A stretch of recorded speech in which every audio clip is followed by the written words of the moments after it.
ஓம்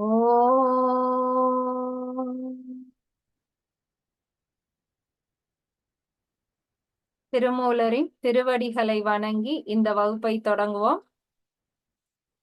நம்ம இரண்டாம் தந்திரம் பார்த்துட்டு இருக்கோம். இரண்டாம் தந்திரத்துல நம்ம பார்த்த தலைப்பு பிரளயம் பார்த்தோம். பிரளயம்ல இந்த பிரபஞ்சத்துல இருக்கிற அனைத்துமே ஒரே இடத்துல போய் அடங்கிரும். அதுதான் பிரளயம், எல்லாமே அழிந்து போயிடும் அப்படின்னு பார்த்தோம்.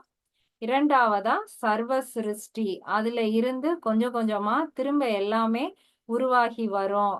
அந்த படைக்கக்கூடிய தொழிலை செய்பவர் பிரம்மா அப்படின்னு பார்த்தோம். இரண்டாவது தலைப்பு திதி, பிரம்மா படைத்தத ஒருவர் காப்பாத்துவார், அவர் திருமால், காத்தல் தொழிலை செய்பவர் அப்படின்னு பார்த்தோம். இப்ப அவர் காக்குறாரு அப்படின்னா அடுத்து யார் வருவா? அழித்தல் தொழிலை செய்யக்கூடிய உருத்திரன் வருவாரு.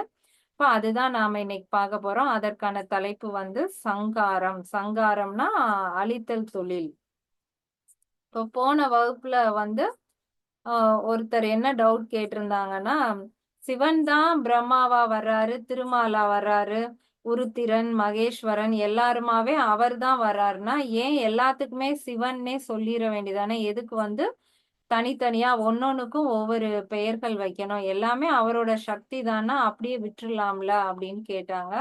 இப்ப ஒரு ஒரு அம்மாவா இருக்காங்கன்னா அவங்க காலையில எந்திரிச்சு அந்த கிச்சன்ல வேலையை பார்க்கும்போது அவங்க ஒரு சமையல்காரவங்க எப்படி இருப்பாங்களோ அதுக்கான கேரக்டர்ல அவங்க அப்படியே மாறி இருப்பாங்க. அடுத்து அவங்க பிள்ளைங்களுக்கு பாடம் சொல்லி கொடுக்குறாங்க அப்படின்னா ஒரு டீச்சர்னா எப்படி இருப்பாங்க அந்த மாதிரி மாறிடுவாங்க. அதுக்கப்புறம் அவங்க ஒரு இடத்துக்கு வேலைக்கு போறாங்க, அங்க அவங்க மேனேஜரா இருக்காங்க அப்படின்னா அந்த இடத்துல அவங்க எப்படி இருப்பாங்களோ அதே மாதிரி மாறுவாங்க. இந்த மாதிரி ஒரே கேரக்டர் அந்தந்த தொழிலுக்கு ஏற்ற மாதிரி அவங்கள மாத்திக்கிறாங்க. அதுக்கு ஏற்ற மாதிரி நம்ம அவங்களுக்கு ஒரு பெயரும் வைக்கிறோம் இல்லையா? அதே மாதிரிதான் சிவபெருமான் தான் ஒரு இடத்துல ஒரு குயவன் மாதிரி இருந்து எப்படி பானை செய்யறாரோ அதே மாதிரி இங்க இருக்கக்கூடிய ஆன்மாக்களுக்கு அவர் ஒரு உடலை கொடுத்து படைத்தல் தொழில செய்யும் போது அவர் பிரம்மாவா இருக்காரு. அடுத்து அவரு கொடுத்த அந்த உயிரும் உடலும் பிரியாத வண்ணம் அதை காக்கக்கூடிய தொழிலை செய்யும் போது அவரே தான் திருமாலாகவும் இருக்கிறார். அதுக்கப்புறம் ஒவ்வொரு தொழிலுக்கு ஏற்ற மாதிரி அவரே தான் மாறுறாரு. அதனால ஒவ்வொரு தொழிலுக்கும் நம்ம ஒவ்வொரு பெயர் கொடுக்கிறோம். இப்ப அந்த பிரம்மா அப்படின்னா அவருக்குன்னு நம்ம ஒரு ஒரு அடையாளம் கொடுத்துடுறோம். பிரம்மானாலே அவருக்கு 4 முகம் இருக்கும். ஒரு தாமரை பூ மேல உட்கார்ந்து இருப்பாரு அப்படின்னு பாக்குறோம். திருமால் அப்படின்னா ஒரு கடலுக்கு நடுவுல அவர் படுத்து இருப்பாரு அப்படின்னு பாக்குறோம். இந்த மாதிரி ஒவ்வொருத்தருக்கும் ஒவ்வொரு விதமான இது பாக்குறோம். இப்ப படைத்தல் தொழிலை செய்யக்கூடிய பிரம்மா பஞ்சபூதங்கள்ல எதோட தொடர்புடையவர் அப்படின்னா நிலபூதத்துக்கு தொடர்புடையவர். அந்த நிலம் அப்படிங்கிறத குறிக்கிறதுக்காக தான் தாமரை பூ சொல்லியிருக்காங்க. தாமரை பூ எதுல மலரும் அப்படின்னா சேற்றுல மலரும். அந்த நிலமும் நீரும் சேர்ந்த அந்த ஒரு சகதி இருக்கும்போதுதான் அதுல இருந்து தாமரை மலரும். ஒரு படைத்தல், ஒரு உயிர் உருவாகிறதே அந்த இரண்டும் சேர்ந்து இருக்கக்கூடிய அந்த இடத்துல இருந்துதான் வரும். அப்ப அந்த படைத்தல் தொழிலுக்கான சிம்பல் தான் தாமரை பூ. அதுல இருக்கக்கூடிய பிரம்மாக்கு ஏன் 4 முகம் இருக்கு அப்படின்னா, நம்ம இந்த பஞ்சபூதத்துல நிலத்தை தவிர நீரு, நெருப்பு, காற்று, ஆகாயத்துக்கு நம்ம திசைகள் சொல்ல முடியாது. நிலத்துக்கு மட்டும்தான். நாம இப்ப எந்த இடத்துல உட்கார்ந்து இருக்கன்னு கேட்டா, நீ நிக்கிற இடத்துல இருந்து கிழக்கால 2 ஸ்டெப் மேற்கால திரும்பினா நான் இருப்பேன் அப்படின்னு நமக்கு ஒரு அடையாளம் எப்ப சொல்லிக்க முடியும்னா நம்ம நிலத்துல இருக்கும்போதுதான் அதுக்கான திசைகள் கிடைக்கும். அது 4 திசைகள் இருக்கும் நிலத்துக்கு. அதை குறிக்கிறதுக்காக தான் பிரம்மாக்கு 4 முகங்களோட அவர் ஒரு நிலபூதம் அப்படிங்கிறத குறிக்கிற மாதிரி இருக்கும். பிரம்மா எதை படைக்கிறார் அப்படின்னா சூக்கும உடலை தான் படைத்து கொடுக்கிறார். இந்த இந்த உயிரே நம்மளால கண்ணுக்கு தெரிய முடியாத, கேட்க முடியாத ஒரு ஒரு உணர்வு அப்படின்னா அதுக்கு கண்ணுக்கு தெரியாத ஒரு உடலை படைக்கக்கூடிய தொழிலை தான் பிரம்மா செய்யறார் அப்படின்னு பார்த்தோம். அது முடிஞ்சிருச்சு. அடுத்து காத்தல் தொழில் செய்யக்கூடிய திருமாலுக்கு என்ன பார்த்தோம்? காலம். அந்த காலம் வரும் வரைக்கும் காத்தல் தொழிலை செய்வார். காத்திருக்கிறார், காப்பாற்றுகிறார். அதுதான் வந்து திருமாலுக்கான பொருள்.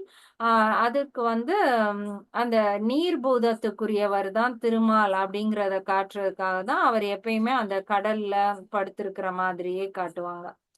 வ அடுத்து நம்ம வேற என்ன பார்த்தோம்? காத்தல் தொழில்ல அந்த உயிரையும், உடலையும் பிரம்மா வந்து குடுக்குறார்ன்னா, அது 2யும் இணைத்து காத்துக்கிட்டே இருப்பாரு. ஆ அதற்கு ஒரு ஞானம் வரும்போது, அந்த ஞானத்தையும் காத்து வைத்திருந்து, அடுத்த பிறவிக்கு அந்த ஞானத்தையும் குடுப்பாரு. இந்த உயிர் இந்த உடலை விட்டு பிரியும்போது, அந்த உயிரையும் காத்திருந்து அடுத்த பிறவிக்கு வந்து குடுப்பாரு.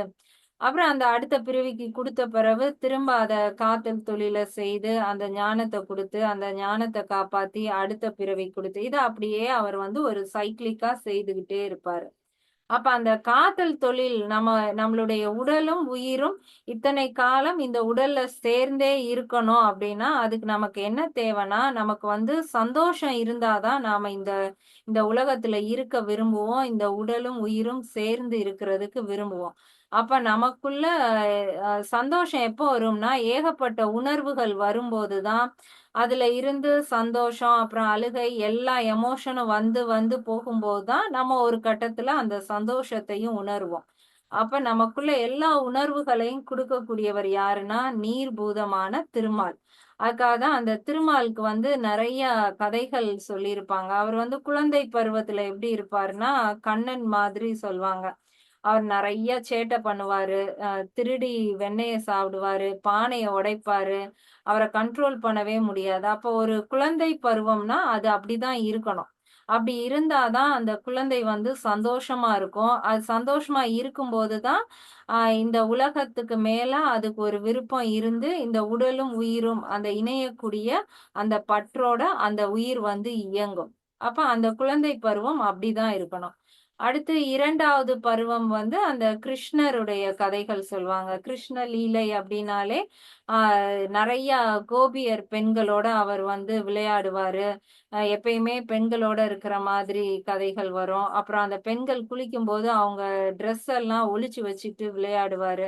அந்த ஒரு டீனேஜ்ல ஒரு ஆணுக்கு ஒரு பெண் மேல எப்படி ஒரு ஈர்ப்பு இருக்கும், பெண்ணுக்கு ஆண் மேல எப்படி ஈர்ப்பு இருக்குமோ, அந்த உணர்வுகள், அந்த சந்தோஷம் இருந்தா தான், அந்த ஏஜ்ல நமக்கு இந்த உலகத்து மேல ஒரு பற்று இருக்கும். நமக்கு வாழணுங்கிற எண்ணம் வரும். அதுதான் காத்தல் தொழில்.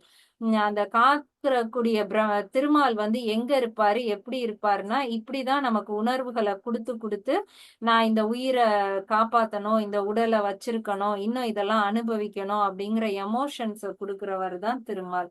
அடுத்து திருமாலோட இன்னொரு கேரக்டர் தான் ராமரா வருவாரு. ராமரா வரும்போது, அம்மா மேல எவ்வளோ பாசம் வச்சிருக்காரு, அண்ணன் தம்பிங்க கூட எப்படி இருக்காரு, அ அந்த சீதைய மட்டுமே விரும்பி எப்படி இருக்காருன்னு, அந்த ஒரு அந்த அஃபெக்ஷன வந்து காட்டக்கூடிய ஒரு பிறவி தான் வந்து திருமாலா காட்டுவாங்க.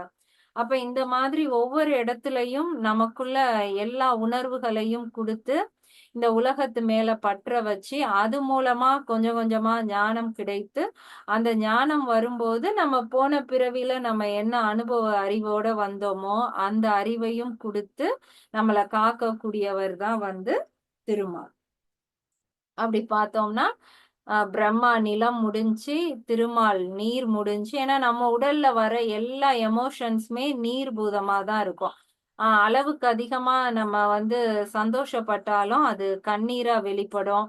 ஆ ஒரு பயம்ங்கிற ஒரு உணர்வு வந்தா, அது யூரினா தான் வந்து வெளிப்படும். இந்த மாதிரி எல்லா உணர்வுகளும் நமக்குள்ள நீர் பூதமா தான் தேங்கி நின்னு, அந்த உணர்வுகள் வெளிய வரும்போதும் நீர் பூதமா தான் அது வெளிய வரும். திருமால் வந்து நீருக்குரியவரு. அப்ப அடுத்து சம்ஹாரம் செய்யக்கூடிய உருத்திரன், அழித்தல் தொழிலை செய்பவர் வந்து நெருப்பு பூதத்துக்கு உரியவர். அவர பத்தி தான் நாம இன்னைக்கு பார்க்க போறோம். நம்ம சம்ஹாரம் அப்படின்னாலே அழித்தல்னா இந்த உயிரையே அழிக்கக்கூடியவரு. அப்படியே தான் நாம வந்து நெனச்சிட்டு இருப்போம். உருத்திரன நம்ம சிவன் அப்படின்னும் சொல்லுவோம். ஆ சிவபெருமான் வந்து உயிர எடுத்துருவாரு. திருமால் தான் காப்பாத்துவாரு இப்படியே நினைச்சிட்டு இருப்போம். ஆனா அந்த அழித்தல் தொழில் வந்து எதெல்லாம் அழிக்கும்? இந்த உயிரை மட்டும் அழிக்கிறது அழித்தல் கிடையாது. வேற எதெல்லாம் அழிக்கும்? அழிச்சிட்டு அது என்னெல்லாம் நமக்கு செய்யும்? அப்படிங்கிறத விளக்கமா சொல்றதுதான் இந்த தலைப்பு சங்ஹாரம். முதல் பாடல் பார்க்கலாம். அங்கி செய்து ஈசன் அகல் இடம் சுட்டது. அங்கி செய்து ஈசன் அலைக்கடல் சுட்டது. அங்கி செய்து ஈசன் அசுரரை சுட்டது. அங்கி அவ்வீசர்க்கு கை அம்பு தானே. அங்கி அப்படிங்கிறது நெருப்ப குறிக்கக்கூடிய சொல். செய்து அப்ப நெருப்பு பூதத்தை செய்து, இல்ல ஒரு பெரிய தீப்பிழம்பை செய்து, நெருப்பு வடிவத்துக்கு உரியவர். ஈசன் ஈசன்னு இங்க நம்ம சிவபெருமான சொல்லலாம், இல்ல அந்த அழித்தல் தொழிலை செய்யக்கூடிய உருத்திரனையும் நம்ம ஈசனாக எடுத்துக்கலாம். அகலிடம் சுட்டது. அகலிடம் அப்படிங்கிறது இந்த நிலம், இந்த நிலப்பரப்பையே வந்து இல்லாம ஆக்குனது. அதாவது பிரளய காலம் வரும்போது இந்த மொத்த பிரபஞ்சத்தையுமே வந்து ஒண்ணுமே இல்லாம ஆக்குனது வந்து இந்த அழித்தல் தொழிலை செய்யக்கூடிய ஈசன் தான் வந்து அனைத்தையுமே இல்லாம ஆக்குனாரு. அங்கி செய்து ஈசன் அலைக்கடல் சுட்டது. அந்த பிரளய காலத்துல அவரே தான் கடலுக்குள்ள இருக்கக்கூடிய நெருப்பு, அந்த வடவாமுக அக்கினியா இருந்து அந்த நெருப்பு அளவுக்கு அதிகமா கூடும்போது அதுவே தான் வந்து மிக பெரிய புயலா மாறி அந்த பிரபஞ்சத்தையே அழிக்கக்கூடிய பிரளயமா மாறுச்சு. அந்த மாதிரி நெருப்பா கடலுக்குள்ளேயும் இருந்திருக்காரு, அதாவது நீருக்குள்ளேயும் இருந்திருக்காரு. சொன்னது பூமியில, நிலத்துக்குள்ளேயும் நெருப்பாக இருந்து நிலத்தை அழிக்கக்கூடிய தொழிலையும் செய்திருக்கார். கடலுக்குள்ள அதே நெருப்பா இருந்து அப்பையும் அனைத்தையும் அழிக்கக்கூடிய அந்த பிரளயத்தை செய்யக்கூடியவராகவும் இருந்திருக்கார். அங்கி செய்து ஈசன் அசுரரை சுட்டது. இதுக்கு முன்னாடி கதைகள்ல எல்லாம் பார்த்தோம் இல்லையா? அந்த 3 கோட்டைகளை இருக்கக்கூடிய அரக்கர்கள் இருப்பாங்க, அவங்கள போய் அழிச்சாரு. இது எல்லாமே அவருக்குள்ள இருக்கக்கூடிய அந்த நெருப்பை கொண்டுதான் வந்து அவர் அழிச்சாரு. அசுரர் அப்படிங்கிறது நமக்குள்ள இருக்கக்கூடிய அறியாமையாகிய அந்த கெட்ட குணங்கள் தான். நமக்குள்ள இருக்கக்கூடிய அந்த அசுரரையும் அப்ப யார் அழிக்கிறான்னா இந்த நெருப்பு பூதமான அந்த ஈசன் தான் வந்து உள்ள இருந்து அழிக்கிறாரு. அங்கி அவ்வீசர்க்கு கை அம்பு தானே. அப்ப சிவபெருமானுக்குரிய ஆயுதம் எதுன்னா நெருப்பு பூதம் தான். அதை கொண்டுதான் அவர் தேவையில்லாததை ஃபுல்லா அழிக்கக்கூடிய அந்த தொழிலை செய்கிறார். அப்ப நெருப்பு தான் அழித்தலுக்கான அம்பு, ஆயுதம் அப்படின்னு சொல்லியிருக்கார். அப்ப இந்த இந்த நிலமாகிய இந்த பிரபஞ்சம் முழுவதுமே அழித்தலுக்கு காரணமாக இருந்தது ஈசனுடைய நெருப்பு. அங்கி அதே அங்கிதான் வந்து கடலுக்குள்ளேயும் அக்கினியாக இருந்து அது மேல எழும்பி வரும்போது அழித்தல் தொழிலை செய்து பிரளயத்தை ஏற்படுத்தியது. நமக்குள்ள இருக்கக்கூடிய கெட்ட குணங்களாகிய அசுரர்களை அழிப்பதற்கும் அதே அக்கினி தான் வந்து துணை செய்யுது. அந்த அக்கினி தான் ஈசருக்கு என்றைக்குமே ஒரு அம்பான ஆயுதம் போல இருக்கக்கூடியது. அப்ப சம்ஹாரம், அழித்தல் தொழில் அப்படின்னாலே அது வந்து நெருப்பு. இத நாம புரிஞ்சுக்கலாம். 422வது பாடல். இலயங்கள் மூன்றிலும் ஒன்று கற்பாந்தம் நிலை அன்று இழிந்தமை நின்று உணர்ந்தேனால் உலை தந்த மெல் அறி போலும் உலகம் மலை தந்த மாநிலம் தான் வெந்ததுமே. இந்த இலயங்கள் அப்படிங்கிறது பிரளயத்துக்கு தான் இன்னொரு பெயர் மாதிரி இலயங்கள் அப்படின்னு சொல்லியிருக்காங்க.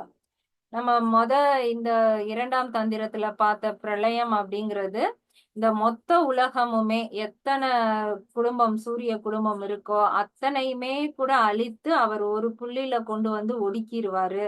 அதுதான் பிரளயம் அப்படின்னு பார்த்தோம். அது மட்டும்தான் பிரளயமா அப்படின்னா கிடையாது. 3 விதமான பிரளயங்கள் இருக்கு. இலயங்கள் மூன்றிலும் 3 விதமான பிரளயங்களும். 3 அப்படின்னு அவங்க எதை சொல்றாங்கன்னா தினப்பிரளயம் அப்படிங்கிறது என்னன்னா, நம்ம தினம் தூங்கி எந்திரிக்கிறோம் இல்லையா? நம்ம நல்லா அந்த ஆழ்ந்த தூக்கத்துக்கு போன பிறகு நம்ம எப்படி இருப்போம்னா, நமக்கு எதுவுமே இருக்காது. எந்த உணர்வு, ஒரு எண்ணம் எதுவுமே இல்லாம, எந்த அசைவும் இல்லாம இருப்போம். அப்படிதான் அந்த பிரளய காலமும் இருக்கும். அப்ப அதோட ஒரு சின்ன டாட் மாதிரி தான் தினப்பிரளயம். நம்ம தூங்குனா நடக்கக்கூடியது. அது முதல் பிரளயம், தினப்பிரளயம். அடுத்து நடுப்பிரளயம் அப்படிங்கிறது நம்ம இறந்துட்டோம்னா எப்படி இருக்கும்? இவரு பாரதியார் கூட சொல்வார் இல்லையா? "தூங்கி எழுவது போல் இறப்பு" அப்படின்னு. நம்ம ஒரு நாளைக்கு எப்படி நம்ம தூங்குறோமோ, அதே மாதிரி தான் இறப்போம். அப்படியே தூங்கிர்றோம். அப்ப அது ஒரு பிரளயம். இது இன்னைக்கு தூங்குனா காலையில எந்திரிச்சிடுறோம். ஆனா இறந்துட்டா அந்த தூக்கமான அந்த ஒரு நிலையிலே பல நாட்கள் இருக்கிற மாதிரியான ஒரு உணர்வு வரும்.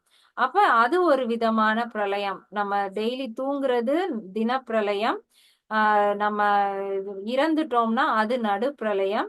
அடுத்து 3வது வந்து மகா பிரளயம். அதுதான் நம்ம இதுக்கு முன்னாடி பார்த்த பிரளயம். மொத்த உயிர்களுமே ஒரு நாள் அப்படியே அந்த தூங்குன நிலைக்கு போறது வந்து மகா பிரளயம். ஆகிய இந்த 3 பிரளயங்களிலும் ஒன்று கற்பாந்தம். அந்த பிரளயங்கள நடக்கிறது. இது இது ஒட்டு மொத்தமுமே நிகழ்த்தக்கூடியவர். நிலை அன்று இழிந்தன்மை நின்று உணர்ந்தேனால். எப்படி இந்த 3ம் அவரு இருக்கு அப்படின்னு இவர் சொல்றாரு அப்படின்னா, இந்த நிலைகள் எல்லாத்தையுமே அவரு தன்னுடைய ஞானத்தால் திருமூலர் தன்னுடைய ஞானத்தினால் இது எல்லாத்தையுமே உணர்ந்திருக்காரு. 3 விதமான பிரளயங்கள் நடக்குது அப்படிங்கிறத உணர்ந்திருக்காரு. உலைத்தந்த மெல் அறி போலும் உலகம். இந்த இந்த பிரளயத்துக்கு அப்புறம் தான் இந்த இந்த உலகமே வந்து தோன்றியிருக்கு. அதுக்கு முன்னாடி என்னெல்லாம் இருந்துச்சோ, அது எல்லாமே ஆ இந்த உலைனா, நம்ம சாதம் கொதிக்க விடுவோம் இல்லையா? அரிசிய உலையில போடுறது. அது அது கொதிக்கும்போது அது எப்படி இருக்கும்? கீழ இருக்கிற அரிசி ஃபுல்லா மேல வரும். மேல இருக்கிற அரிசி ஃபுல்லா கீழ வரும். எல்லாம் அப்படியே ஒலை கொதிச்சுக்கிட்டு இருக்கும் இல்லையா? அந்த மாதிரி தான் இந்த உலகத்துல இருக்கக்கூடிய எல்லாமே அ அழியறதுக்கு முன்னாடி எல்லாமே சேர்ந்து அந்த உலையில கொதிக்கிறது போல இருந்துச்சு. மழை தந்த மாநிலம் தான் வெந்ததுமே. மலை போல இருக்கக்கூடிய அந்த குறிஞ்சி நிலத்துல இருந்து கீழ இருக்கக்கூடிய அந்த வயல் போல இருக்கக்கூடிய மருத நிலம் வரைக்கும் அனைத்துமே வந்து அழிந்து வெந்ததுமேனா அந்த உலையில எல்லாமே வெந்து எப்படி இல்லாம போச்சோ அது மாதிரி மாறி போயிருச்சு அப்படின்னு சொல்றாரு.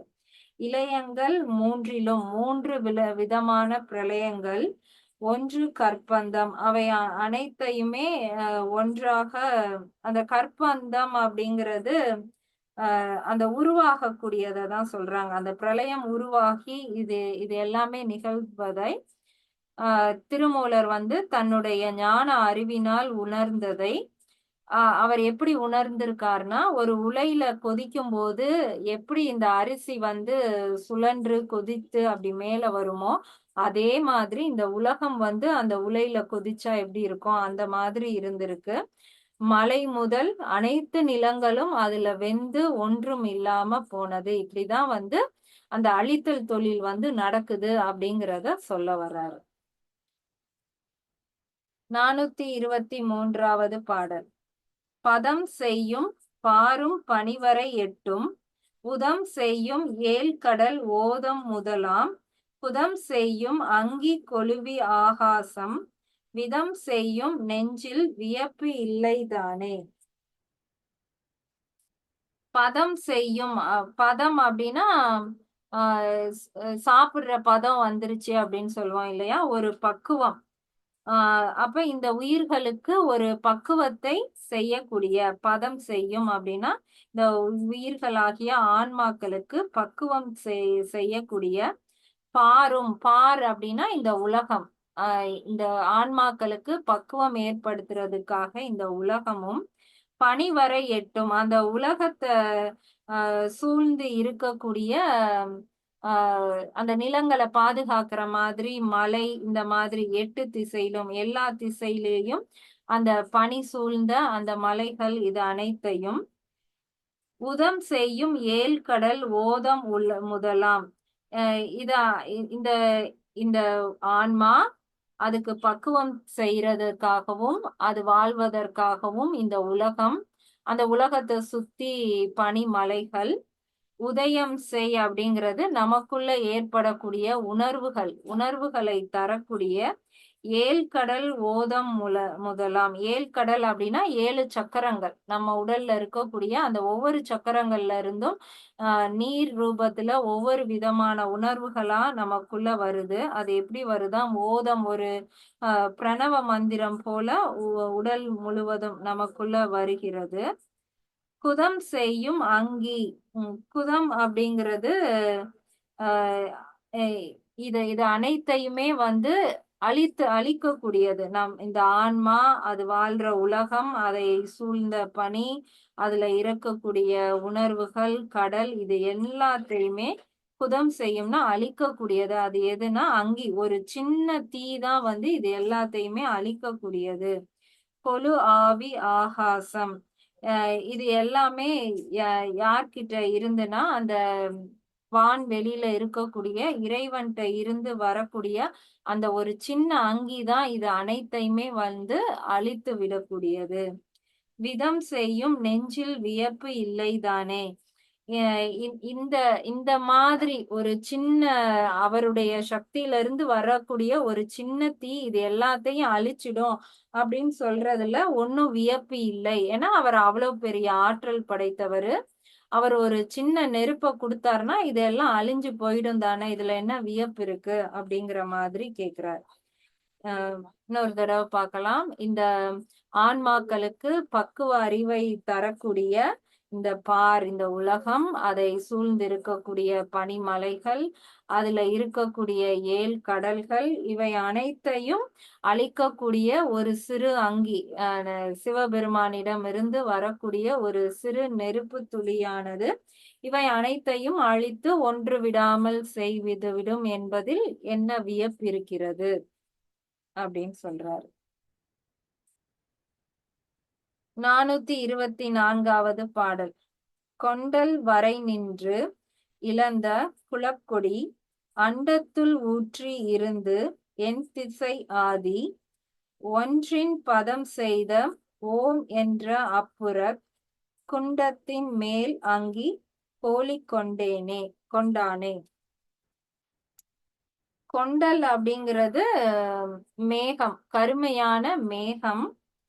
வரை நின்று அந்த மேகத்துல போய் நிக்கக்கூடிய இழிந்த குலக்கொடி, அந்த நீர் மேகத்துல போய் அது ஒரு நீர் பூதமா அதுல இருந்து அண்டத்துள் ஊறி இருந்து அந்த அந்த நீர் தான் திரும்ப இந்த அண்டத்துக்குள் வந்து அதுலயும் ஊறி அந்த நீர் பூதமா இருந்து என் திசை ஆதி, அதுதான் வந்து நிலத்துல எல்லா பக்கமும் போகக்கூடிய நீரா மாறுது. எது?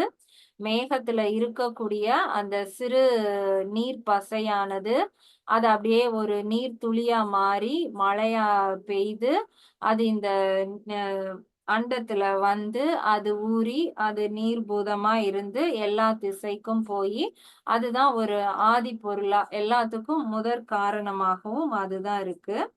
ஒன்றின் பதம் செய்த ஓம் என்ற அப்புறம் நம் ஒரு இந்த பிரளயா காலம் வரப்போது அழித்தல் தொழில் நடக்கணும் அப்படின்னு நினைக்கும் போது இந்த நீர், இதே நீரானதுதான் குண்டத்தின் மேல் அங்கி கோலி கொண்டேனே, அதுதான் வந்து மிகப்பெரிய மழையா மாறி வெள்ளமா மாறி இந்த பிரபஞ்சம் முழுவதையுமே அழிக்கக்கூடிய தொழிலையும் அதே நீர் தான் வந்து செய்யுது அப்படின்னு சொல்லியிருக்காரு.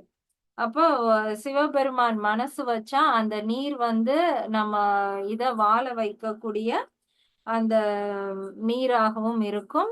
ஒரு காலகட்டத்துல அழித்தல் தொழில செய்யறதுக்கும் அதே நீரை வச்சே அவரால வந்து அழிக்கவும் முடியும் அப்படின்னு சொல்லியிருக்காரு. இதுக்கு இன்னொரு விளக்கமும் கொடுத்திருந்தாங்க. அந்த கொண்டல் வரை நின்ற இழிந்த குலக்கொடி அப்படிங்கிறது சிவபெருமானுடைய கூந்தலை வந்து அந்த கொண்டல் மேகம், கருமையான மேகம் அப்படின்னு எடுத்துக்கிட்டோம்னா அதுல இருக்கக்கூடிய குலக்கொடி அப்படின்னா அதுல இருக்கக்கூடிய அந்த நீர் கங்கை நீரான ஒரு சக்தி, அந்த ஒளி வடிவ சக்தி அவள்தான் அங்க இருக்கா. அவள்தான் இறங்கி அந்த ஆதியுமா எல்லாத்துக்கும் முதற் காரணமாகவும் இருக்கா. அவளேதான் ஒரு காலத்துல நமக்குள்ள இருந்து அழித்தல் தொழிலை செய்யக்கூடியவள் அப்படிங்கிற ஒரு ஆற்றலாகவும் அவளேதான் மாறுகிறாள் அப்படின்னு சொல்லியிருக்காங்க. இப்ப இதுவரைக்கும் 4 பாடல் பார்த்தோம். முதல் பாடல்ல சிவபெருமான் தான் அழித்தல் தொழில செய்யறதுக்கு பூமியில நெருப்பா இருந்து அழிக்கிறாரு, கடல்ல நெருப்பா இருந்து அழிக்கிறாரு, அப்புறம் அசுரர்களையும் நெருப்பா இருந்து அழிக்கிறாரு. அதுதான் நெருப்பு தான் அவருக்கு ஆயுதம். இது பார்த்தோம். 2வது இதுலயும் அவர் தான் 3 பிரளயங்களாக இருந்து ஓ அழிக்கிறாரு அப்படின்னு பார்த்தோம். அதாவது அந்த தினம் ஒரு தூங்கி எந்திரிக்கிறதும் பிரளயம் தான். நம்ம இறந்த பிறகு நடக்கிறதும் பிரளயம் தான். மகா பிரளயம் நம்ம முதல் தலைப்பா பார்த்த அதுவும் பிரளயம் தான். எல்லாத்தையுமே நிகழ்த்தக்கூடியவர் சிவபெருமான்னு பார்த்தோம். 3வது பாடல்ல அவருடைய அந்த ஒரு சிறு தீ தான் இது எல்லாத்தையும் அழிக்குது. இந்த பூமியை அழிச்சிருது, கடலை அழிச்சிருது, இந்த ஆன்மாக்கள் எல்லாத்தையும் அழிக்குது அப்படிங்கிறதுல எந்த வியப்பும் இல்லை அப்படின்னு பார்த்தோம்.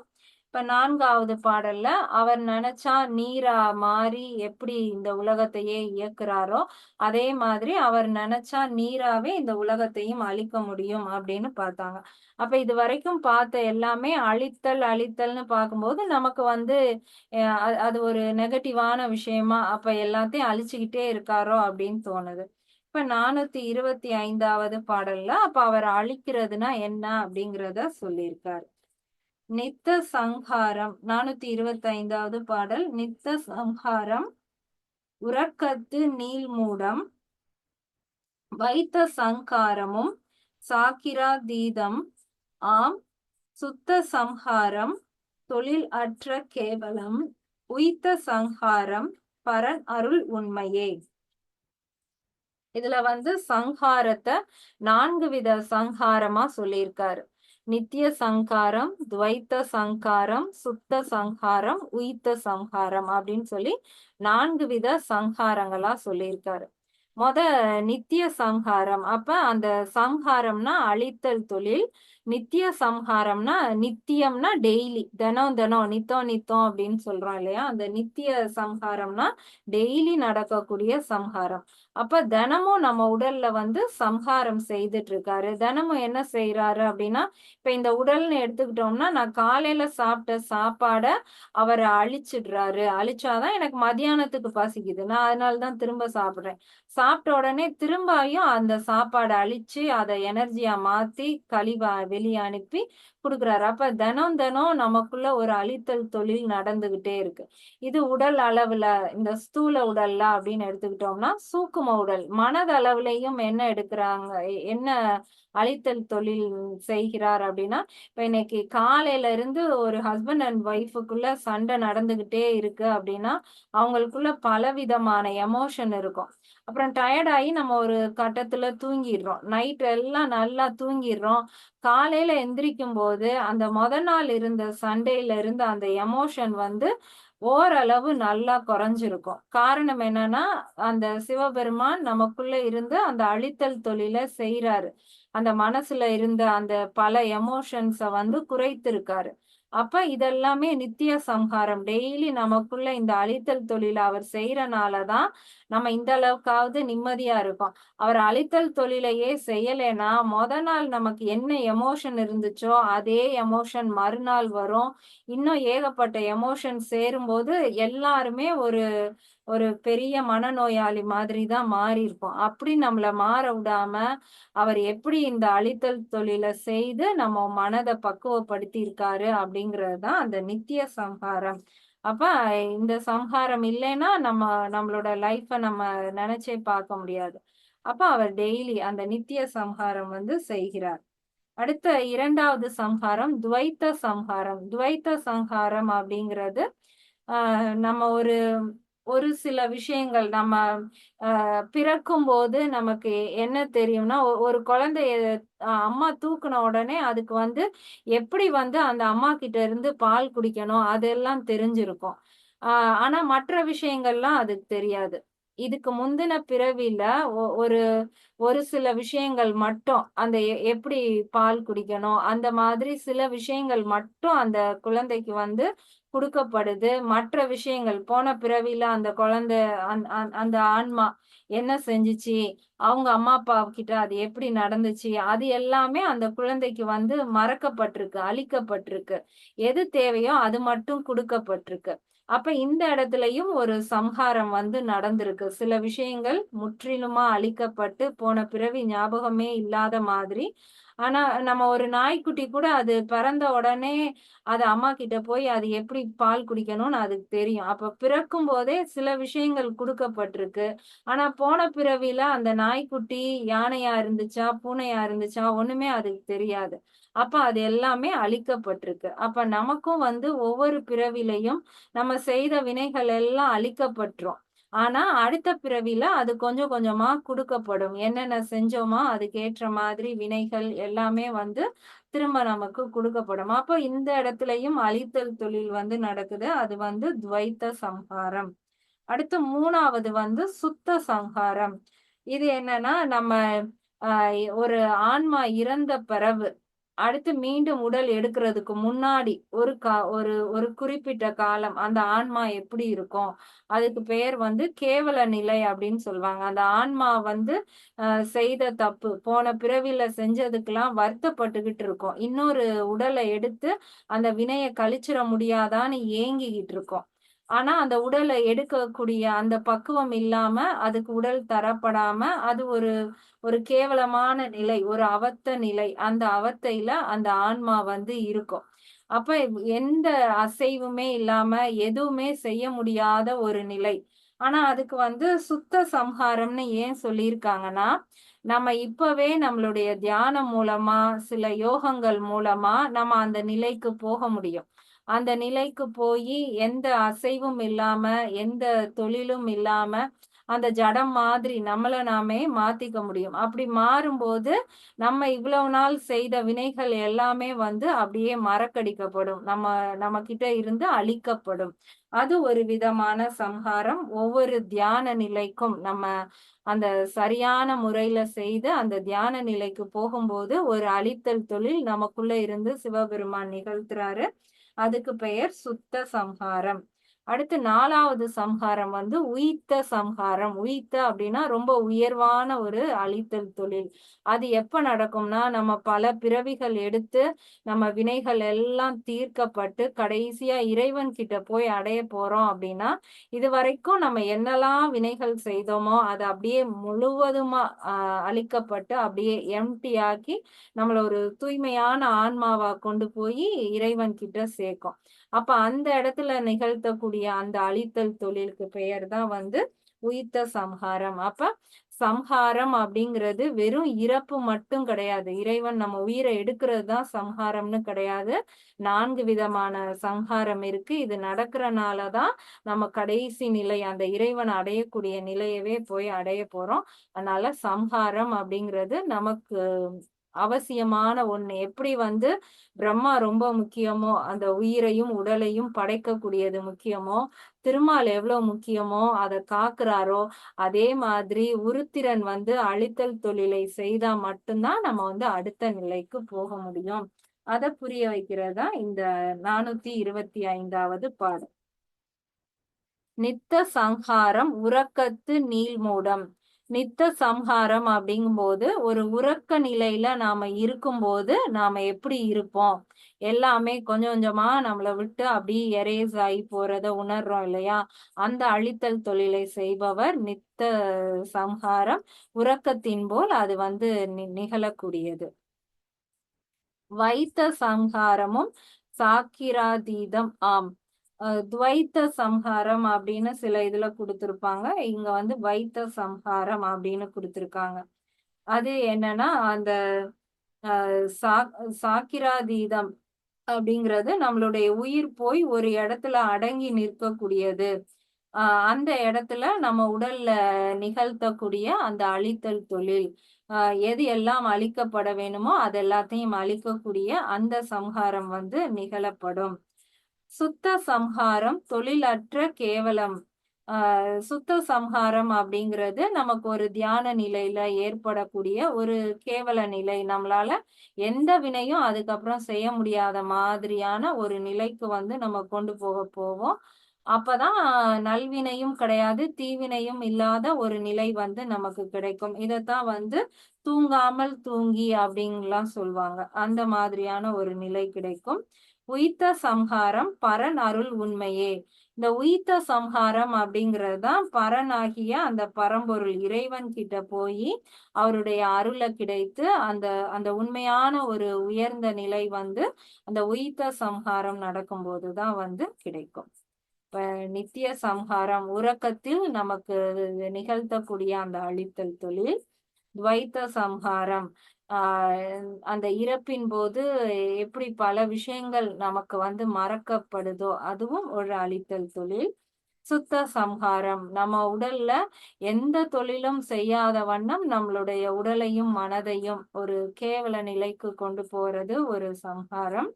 உய்த்த சம்ஹாரம் அந்த இறைவனுடைய அருளை கிடைக்குமாறு அவர்கிட்டயே கொண்டு போய் சேர்க்கக்கூடியது உய்த்த சம்ஹாரம். அப்ப உருத்திரன் அழித்தல் தொழிலை செய்கிறான்னா இந்த 4 விதமான அழித்தல் தொழிலை தான் வந்து செய்கிறார். அடுத்த 5 பாடல் அடுத்த வகுப்புல பார்க்கலாம். இதுல எதுவும் சந்தேகம் இருக்கா?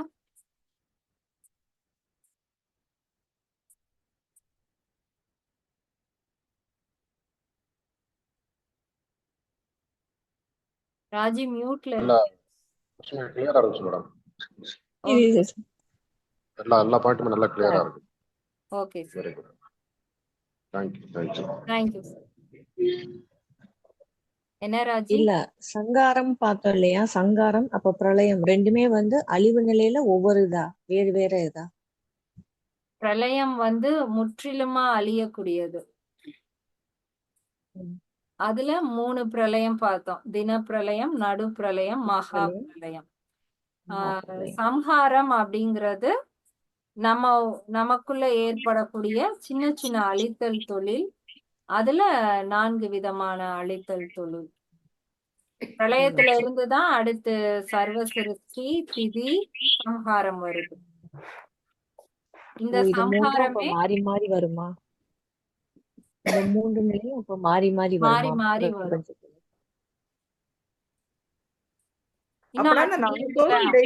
சம்ஹாரம் முடிந்து மறைத்தல் அருளுதல் இன்னும் 2 தொழில் இருக்குல்ல, அதுவும் முடிஞ்சுதான் மாறி வரும். அப்புறம் நம்ம உடம்புல அந்த நித்திய சங்காரம் வந்து டெய்லி நடக்கணும்னா பிரியா? ஆமா, டெய்லி நடக்கிறவங்க தான் ஆரோக்கியமான உடல். பசிக்கணும், நம்ம சாப்பிட்டத அதை அழித்து திரும்ப பசிக்கணும், அது ஆரோக்கியமான உடல். நம்ம மனசும் பழச அப்படியே விட்டுறணும். கோபம், டென்ஷன், நேத்து நடந்ததெல்லாம் மறந்துட்டு மறுநாள் ஃப்ரெஷ்ஷா இருக்கணும்.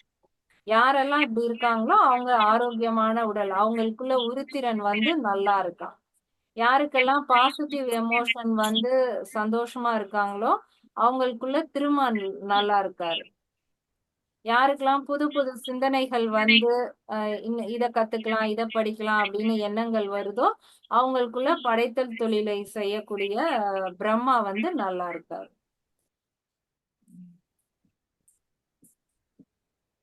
Okay Priya. Okay. Thank you Priya. Thank you பா. ஓகே பிரியா, தேங்க்யூ பா. தேங்க்யூ.